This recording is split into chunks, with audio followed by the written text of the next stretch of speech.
This is Clayton Howe's Entertainment X. For this episode, I chat with Stephen Schwartz, and we cover a little bit of everything from early mentors to the effect Gypsy had on him to instincts and critics and so much more. So I hope you enjoy this part one with Stephen Schwartz. We're back. I'm Clayton Howe, and today with me on Zoom is Stephen Schwartz. Stephen, thank you for taking the time to chat with me today. Hey, Clayton. Good to be with you. Thanks. There's so much I want to talk about from your career. I promise I'm not going to make you list the resume, but I am curious before we get into any of that. Growing up, what were your entertainment dreams? Well, I knew really early that I wanted to write for musical theater.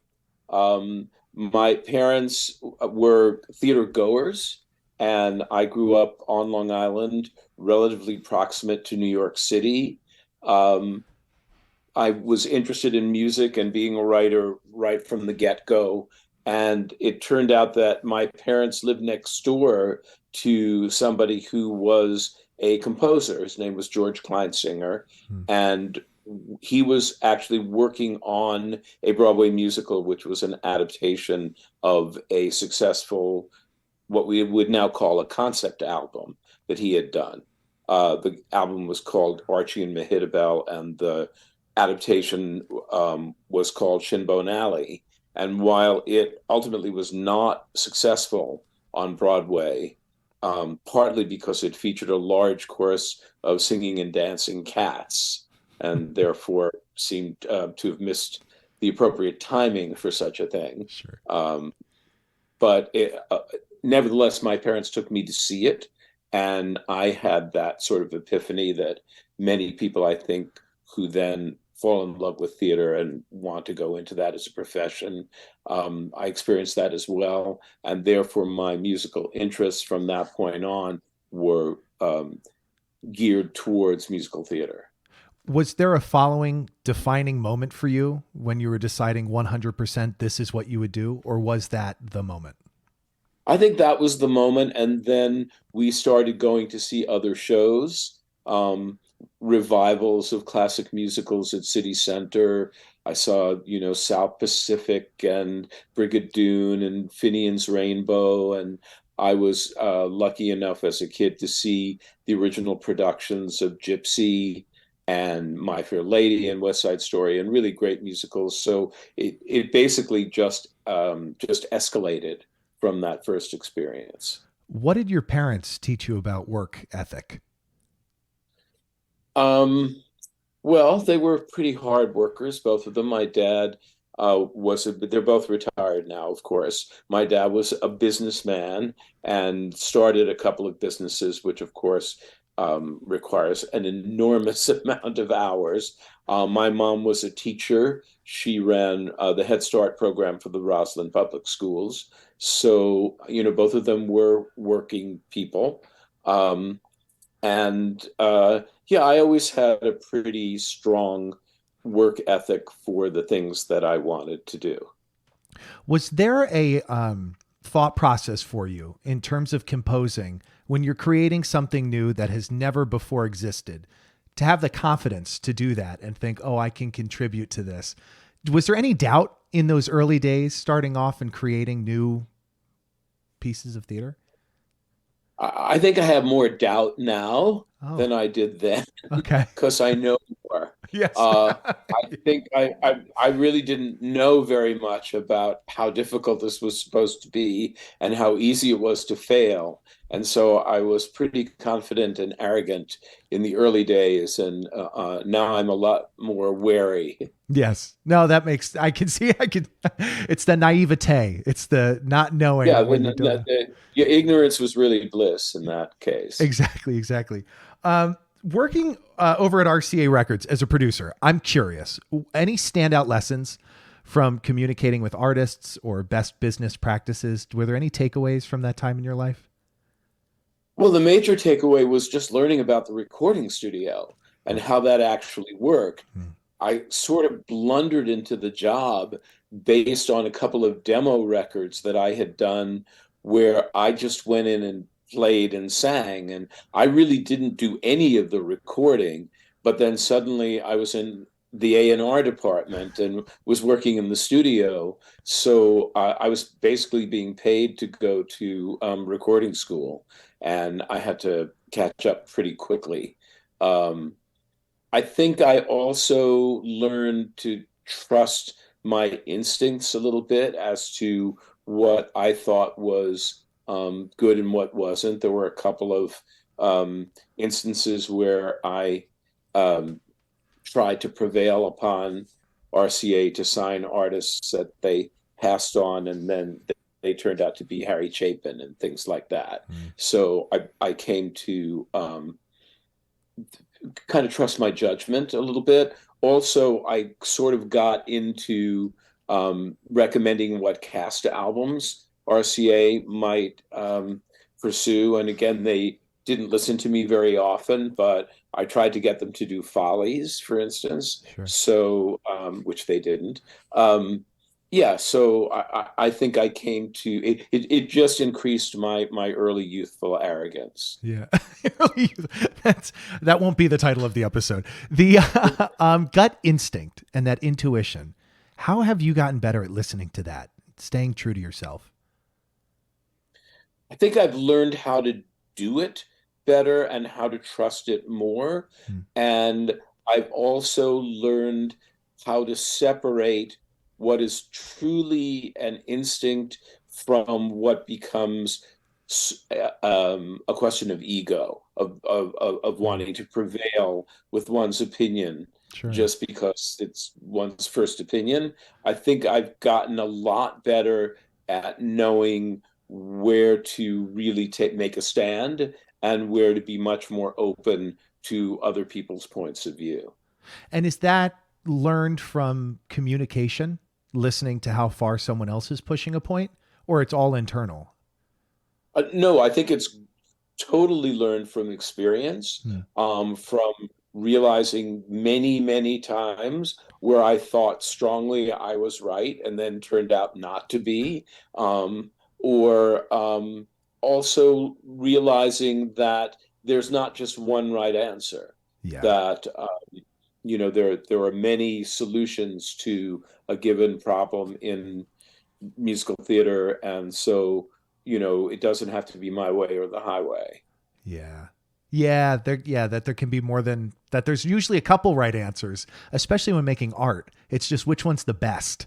And that's the or which one works for that particular team. Yeah. Not every answer is valid, but also there isn't just one. And that really has come with experience by doing a lot of shows and working with a lot of very talented collaborators. Is there a particular show or project that taught you the most about yourself, or a significant amount? I don't know that there's one. I mean, I learned a lot from various experiences. I think I learned a lot about writing lyrics when I worked on Rags with Charles Strauss, because it turned out that we worked music first. Charles always had the music first, and then I had to figure out how to set the lyrics to to the music, and I made a lot of false starts and a lot of errors that I then learned much more technique. I think up until that time I was going basically on instinct, and I developed some craft there. And I just think one does learn from one's failures. I think more than successes in some ways, which kind of are lucky accidents. Sometimes you work just as hard, or probably a lot harder, on shows that don't work, and you don't always solve them, or you don't solve them the first time around, but you learn a lot. Yeah. I learned from, I guess it was Children of Eden, when that originally didn't work in London, And then there was a lot of interest in continuing productions of the show. And I got all the reviews from London, which I had not read, and read them all in one sitting. There were about 40 of them. And I didn't pay any attention to what, whether it was an important critic or someone just, writing something on of course there weren't blogs in those days, but, Right. A little radio review or little local review. I just read everything. And I began to see, here are the places where we did not communicate successfully what we were trying to do.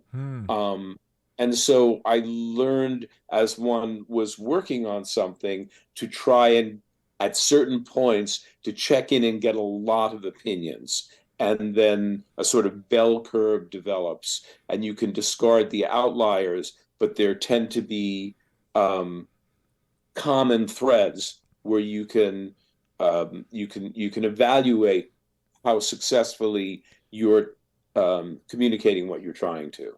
Yeah. That's a really good point, because, and I've heard this before, if someone makes a comment or a complaint, on average 10 people are thinking it and they're just not voicing it. And how often you can pick up on this bell curve, right, when you really listen, because a lot of those points will repeat. Well, I think maybe it was Richard Maltby. Somebody said that every individual audience member is wrong, but altogether they're right. I love that. Yeah. And I think that's accurate. If you ask one person, you're likely to get his or her own agenda and ways of looking at things that aren't necessarily appropriate or useful. But if you listen to a lot of people, you can start to hear where you as a communicator are not yet succeeding. Yeah, that makes total sense. I am curious, the relationship with Paul Shaffer and having him jump in a Godspell. I don't know why this is a particular question I wrote down in my research. I am curious. It's going to be a larger question on your views of relationships in the industry, particularly with Paul. How did that begin?